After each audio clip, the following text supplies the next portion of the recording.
ये सम्मान के हम सभी लोग भूखे हैं। सम्मान के लिए ही हम चलते हैं। सम्मान। अभी मैं सुबह जब मैं अपने बेटे से बात किया, बता रहा था कि इस गांव में मैं आ चुका हूं एक बार, और दो लोगों के वहां शादी पड़ी थी, शायद शादी में आया हुआ था। तो अब मैं बहुत कुछ न कह। नशा मुक्ति अभियान का ये कार्यक्रम जो लगभग पिछले आधे एक घंटे से चल रहा है, मैं जब रास्ते में था तो मुझे सूचना मिली कि आप कब तक आ रहे हैं, यहाँ सभी माताएं बहनें आपका इंतजार कर रही हैं। फिर मैंने फोन पे कहा कि सर, मैं अब सारा काम छोड़ते हुए जितना मुझे रास्ते में काम था, जहां मुझे जाना था, जिससे मुझे मिलना था, मैं ये सारा काम छोड़ते हुए सबसे पहले अपने घुरापाली गांव में अपनी माताओं बहनों, अपने नौजवान भाइयों से मिलने के लिए आऊंगा। और जिस तरह से मेरे आने पे आप सभी लोग अपने स्थान पे खड़े होकर के एक जोरदार गड़गड़ाहट वाली ताली बजा करके मेरा स्वागत किया, इस चीज के लिए आपके चरणों में मेरा सादर प्रणाम। बहुत कुछ आपको बता दिया गया लगभग पिछले आधे एक घंटे के जो ये मीटिंग चल रही है, जो एक नुक्कड़ सभा चल रहा है। इस सभा में आपको नशा क्यों नहीं करना चाहिए, इस बारे में आपको हर एक चीज अच्छी तरीके से डिटेल में समझा दी गई है। उसी पे मैं थोड़ा सा और प्रकाश डालने का काम करूंगा।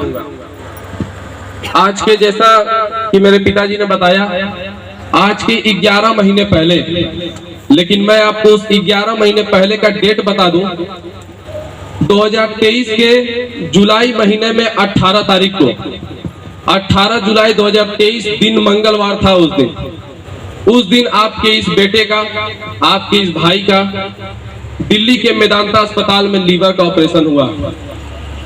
डॉक्टर ने 17 तारीख को मुझे बुलाया, अपने केबिन में बैठाया और कहा कि बेटा, कल आपके पिताजी का ऑपरेशन होना है, आप उसके लिए तैयार हैं?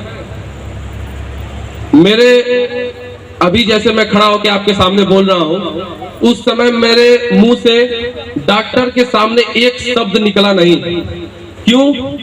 क्योंकि उसके अगले दिन जो 14 घंटे का ऑपरेशन चलना था, उस 14 घंटे में 2 घंटे पहले और ऑपरेशन के 2 घंटे बाद लगभग 18 घंटे तक आपके इस भाई को बेहोश रखा जाएगा।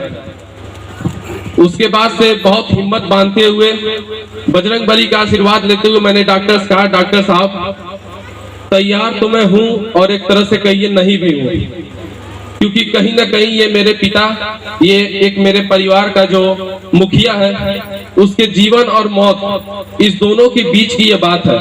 तो मैं कैसे आपसे खुशी खुशी कह दूं कि हाँ डॉक्टर साहब, मैं तैयार हूं, आप ऑपरेशन कीजिए। डॉक्टर साहब से मैंने कहा कि डॉक्टर साहब, मेरे पिताजी जिंदा बचेंगे या नहीं? डॉक्टर ने कहा 80% उम्मीद है कि नहीं बचेंगे। आपको विश्वास नहीं होगा, मैं वहां उस टेबल पे बैठे बैठे रो पड़ा। लेकिन डॉक्टर ने फिर कहा कि लेकिन बेटा परेशान मत हो, 20% उम्मीद है कि वो बच जाएंगे। तो मैंने डॉक्टर से कहा, डॉक्टर साहब 20% तो आपने कहा ठीक है, लेकिन जो आपने पहली बार ये बात कहा कि 80% उम्मीद है कि वो नहीं बचेंगे, वो मेरे कलेजे को अंदर से खा गया। मैं अंदर से टूट गया, मैं बिखर गया। उसके बाद से डॉक्टर ने कहा कि कल सुबह 6 बजे आप इमरजेंसी वार्ड से ऑपरेशन थिएटर के बाहर वाले हॉल में आ जाइए। मैं सुबह 5:30 बजे वहां पे पहुंचा। मेरे पिताजी और मेरी माताजी दोनों लोगों को अलग अलग टेबल पे लेटाया गया था और वहीं पे उनको बेहोशी का इंजेक्शन दिया गया। आपको विश्वास नहीं होगा, लगभग सुबह 6 बजे की ये बात है और सुबह लगभग 5 बजे मैं उठा था। और उस दिन ऑपरेशन के ठीक पहले आखिरी बात जो आपके प्रबंधक जी ने मुझसे कहा कि बेटा, मैं जिंदा बचूं या न बचूं, मुझे ऑपरेशन के बाद होश आए या न आए, आप अपनी टीम के साथ वापिस बड़लगंज अपने खड़े श्री साईं बाबा के दरबार में चले जाइएगा, क्योंकि यहाँ मुझे आपकी जरूरत नहीं है, संस्था को आपकी जरूरत है। संस्था जो एक परिवार है, उसमें आप जाइए, लोगों के सुख दुख में खड़े रहिएगा और लोगों से कंधे से कंधा मिला करके चलने का काम करना। मैंने पिताजी से कहा, पिताजी मैं जाऊंगा तो सही, लेकिन जिस दिन आप इस ऑपरेशन थिएटर से बाहर निकले, जिस दिन आप इस अस्पताल से बाहर निकले, मैं खुद आऊंगा और आपको लेके अपनी माताओं बहनों के बीच में लेके चलूंगा। और उस दिन जब डॉक्टर आए और आपके इस प्रबंधक को ऑपरेशन थिएटर में लेके गए, तब तक तो मैं ठीक था, लेकिन जैसे उस ऑपरेशन के थिएटर के दरवाजे से अंदर गए और दोनों लोगों की जब बॉडी अंदर चली गई बेहोशी के हालत में, उस समय आपको विश्वास नहीं होगा, मैं वहां नीचे बैठ गया, सो गया, लेट गया, मुझे चक्कर आ गया और मैं वहीं लगा रोने। क्यों? क्योंकि ये दिन जो मैं देख चुका हूं लगभग आज के 1 साल 11 महीना पहले, मैं नहीं चाहता कि ये दिन आप भी लोगों को देखना पड़े।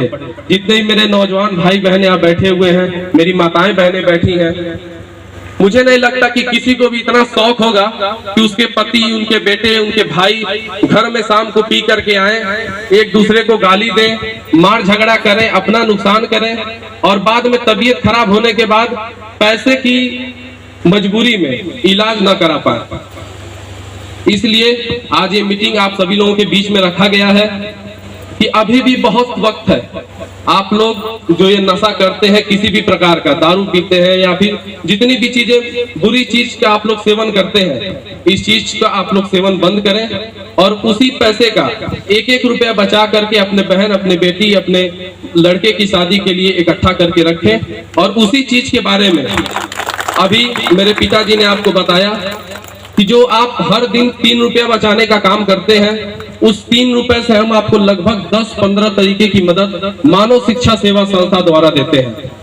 आपके पास जो संस्था का पासबुक है, उस पासबुक के पीछे लगभग आधा फोटो ही छपा है। ऐसा क्यों? क्योंकि पासबुक छोटा है और आपके संस्था द्वारा इतनी सारी चीजें दी जाती है कि उस पर छपना मुश्किल हो गया।